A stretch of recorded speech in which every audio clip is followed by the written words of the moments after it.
शुभम करोति कल्याणम। श्री नवदुर्गा का छठा रूप माँ कात्यायनी। माँ दुर्गा जी के छठवें स्वरूप का नाम कात्यायनी है। इनका कात्यायनी नाम पड़ने की कथा इस प्रकार है। कत नामक एक प्रसिद्ध महर्षि थे। उनके पुत्र ऋषि कात्य हुए। इन्हीं कात्रेय गोत्र में विश्व प्रसिद्ध महर्षि कात्यायन उत्पन्न हुए थे। इन्होंने भगवती पराम्बा की उपासना करते हुए बहुत वर्षों तक बड़ी कठिन तपस्या की थी। उनकी इच्छा थी कि माँ भगवती उनके घर पुत्री के रूप में जन्म ले। माँ भगवती ने उनकी यह प्रार्थना स्वीकार कर ली थी। ये महर्षि कात्यायन की वहाँ पुत्री रूप में उत्पन्न हुई। आश्विन कृष्ण चतुर्दशी को जन्म लेकर शुक्ल सप्तमी अष्टमी तथा नवमी तक 3 दिन इन्होंने कात्यायन ऋषि की पूजा ग्रहण कर 10वीं को महिषासुर का वध किया था। माँ कात्यायनी अमोघ फलदायिनी है। भगवान कृष्ण को पति रूप में पाने के लिए ब्रज की गोपियों ने इन्हीं की पूजा कालिंदी यमुना के तट पर की थी। ये वज्रमंडल की अधिष्ठात्री देवी के रूप में प्रतिष्ठित हैं। इनका स्वरूप अत्यंत ही भव्य और दिव्य है।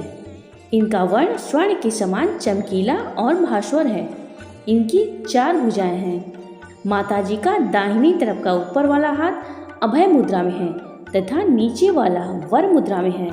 बाईं तरफ के ऊपर वाले हाथ में तलवार और नीचे वाले हाथ में कमल पुष्प शोभित हैं।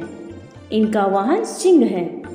दुर्गा पूजा के 6वें दिन के स्वरूप की उपासना की जाती है। उस दिन साधक का मन आज्ञा चक्र में स्थित होता है। योग साधना में इस आज्ञा चक्र का अत्यंत महत्वपूर्ण स्थान है। इस चक्र में स्थित मन वाला साधक माँ कात्यायनी के चरणों में अपना सर्वस्व निवेदित कर देता है। परिपूर्ण आत्मदान करने वाले ऐसे भक्त को सहज भाव से भी माँ कात्यायनी के दर्शन प्राप्त हो जाते हैं। माँ कात्यायनी की भक्ति और उपासना द्वारा मनुष्य को बड़ी सरलतम अर्थ, धर्म, काम, मोक्ष 4 फलों की प्राप्ति हो जाती है।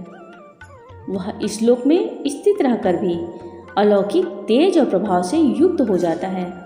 उसके रोग, शोक, संताप, भय आदि सर्वथा विनष्ट हो जाते हैं। जन्म जन्मांतर के पापों को विनष्ट करने के लिए माँ की उपासना से अधिक सुगम और सरल मार्ग दूसरा नहीं है। इनका उपासक निरंतर इनके सानिध्य में रहकर परम पद का अधिकारी बन जाता है। अतः हमें सर्वतोभावेन माँ के शरणागत होकर उनकी पूजा उपासना के लिए हमेशा तत्पर होना चाहिए।